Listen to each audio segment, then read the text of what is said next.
Mother Nature's wrath was fierce last May when a series of tornadoes ripped through the Midwest. One of the hardest hit areas was a neighborhood in St. Louis.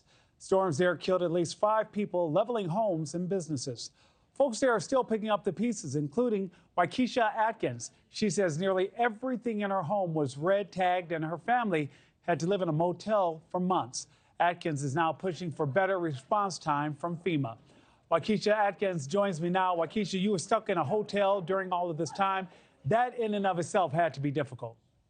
Yes, sir. Definitely challenging, and adding the fact of 2 little children definitely adds a little bit of layers of difficulty with that for sure. And in all of that, you still had to be a mom. Absolutely. Still had to be a mom, still had to be a wife, still, working with families through college bound, really holding it together. Everything happened so quickly. I think that, sometimes you don't really, it doesn't really settle in. And even now, going into 2026, parts of this still feel surreal, but you just push through. Ms. Atkins, that also sparked your advocacy, right? Can you talk to us about that?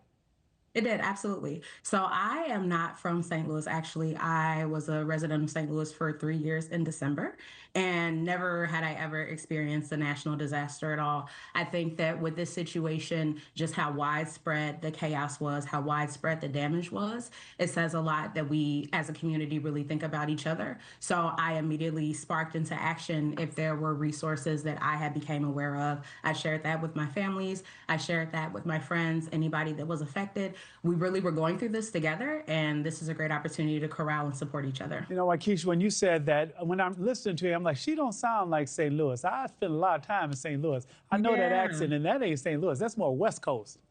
I'm in the Boo Hill, actually. Nice. I love that. Yeah. I love that. Talk to us about, though, because there was also a personal tragedy in all of this beyond losing your property. Your father-in-law was injured during that tornado. Can you give us an update on how he's doing now?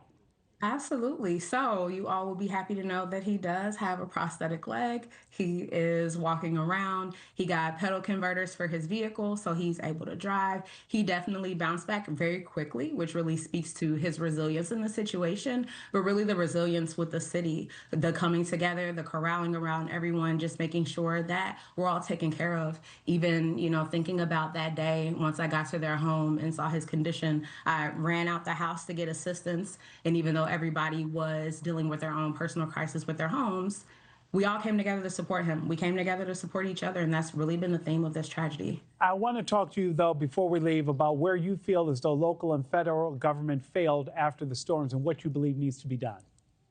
Yeah, so being completely transparent here, all of the resources that I received were from local organizations. So thinking about Action St. Louis, thinking about the Urban League. Action St. Louis was boots on the ground the next day, going to the neighborhoods, helping with debris removal, helping with resources, etc.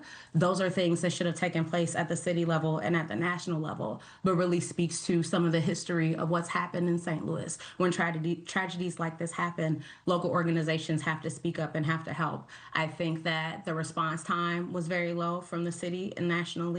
Very challenging to navigate FEMA applications, even when submitting all of the documentation, still being denied. For those individuals that didn't have a lot of time and patience to do that, they gave up. And there's literally people living in tents on their properties because they have nowhere else to go and they don't have resources. And WyKeshia, you're clearly an educated person. And if you found it frustrating, imagine how those maybe with limited resources found it frustrating as well. What is your wish before we let you go there? What do you want people at home to know?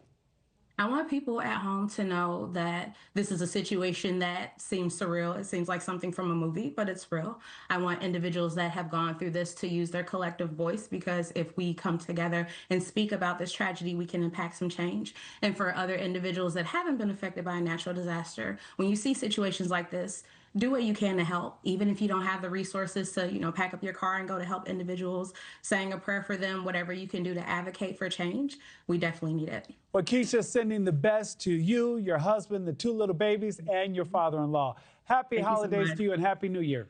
You too. Thank you. Thank you for watching. Subscribe below and download our NewsNation app right now on your phone, and you will get fact-based, unbiased news for all Americans.